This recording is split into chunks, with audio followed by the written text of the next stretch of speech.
आज हम लोग भारत के संविधान के बारे में पढ़ेंगे और देखेंगे कि भारत के संविधान से संबंधित कौन कौन से ऐसे प्रश्न हैं जो वनडे एग्जाम में पूछे जाते हैं, यहाँ तक कि सिविल के एग्जाम में भी जो पूछे जाते हैं। आगे देखते हैं भारत के संविधान के बारे में।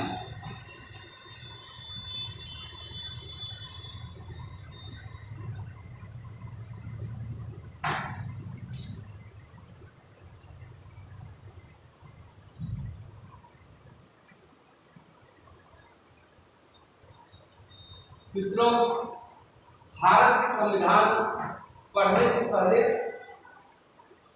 हम ये समझ लें कि संविधान होता क्या है।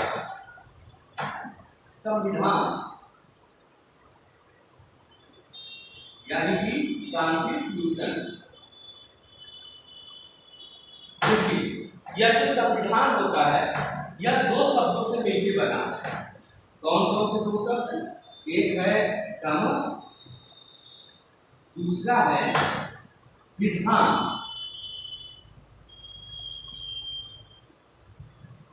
सम का मतलब होता है बराबर, सभी के लिए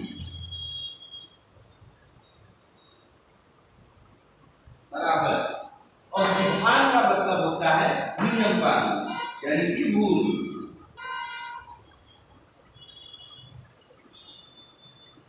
अर्थात ऐसे नियम जो सभी के लिए समान, उसे संविधान कहते हैं। अगर शाब्दिक दृष्टिकोण से देखा जाए तो संविधान का यह अर्थ होता है, अर्थात ऐसे नियम जो सभी के लिए समान हो, वह संविधान कहलाता है। ठीक है। और अगर संविधान के व्यापक दृष्टिकोण की तरफ हम लोग जाते हैं, व्यापक अप्रोच यानी कि दृष्टिकोण, तो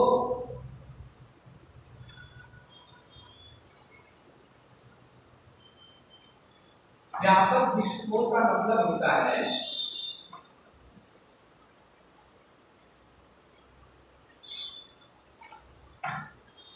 कुछ ऐसे नियम जो किसी देश की शासन व्यवस्था को संचालित करने के लिए सर्वोच्च नियम होते हैं, वही संविधान कहलाते हैं।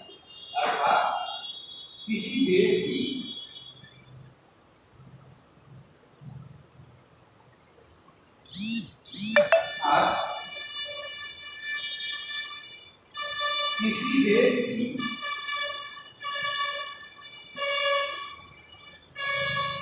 शासन व्यवस्था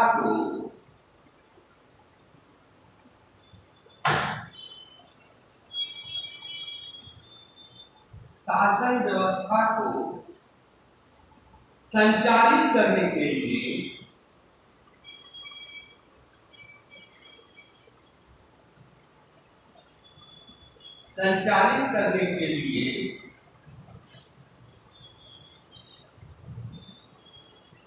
जो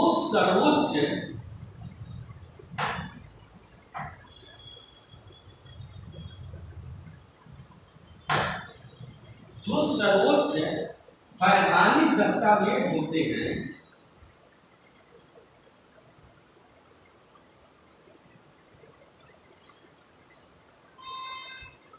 वैधानिक दस्तावेज होते हैं,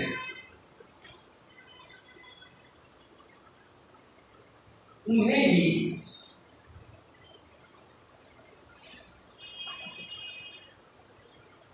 संविधान कहते हैं।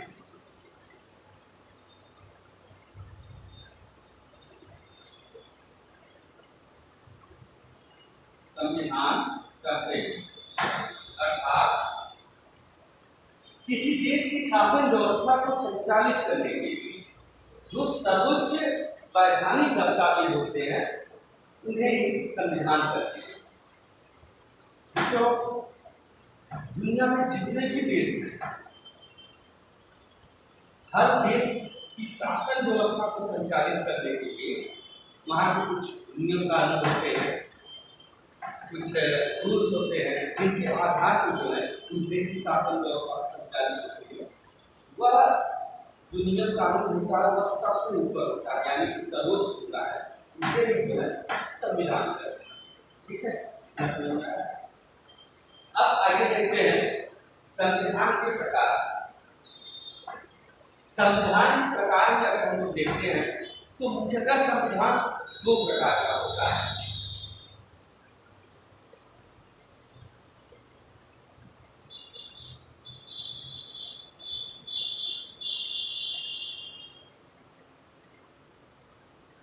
एक होता है परंपरागत, दूसरा होता है लिखित।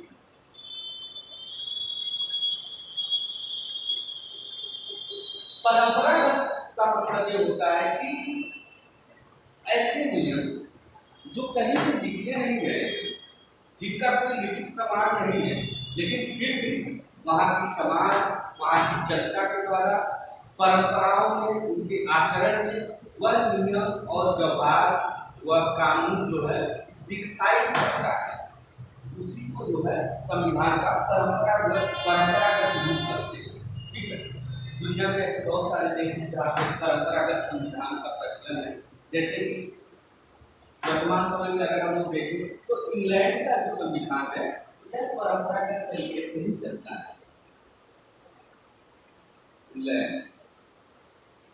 इंग्लैंड का संविधान जो है परंपरागत तरीके से ही चलता है।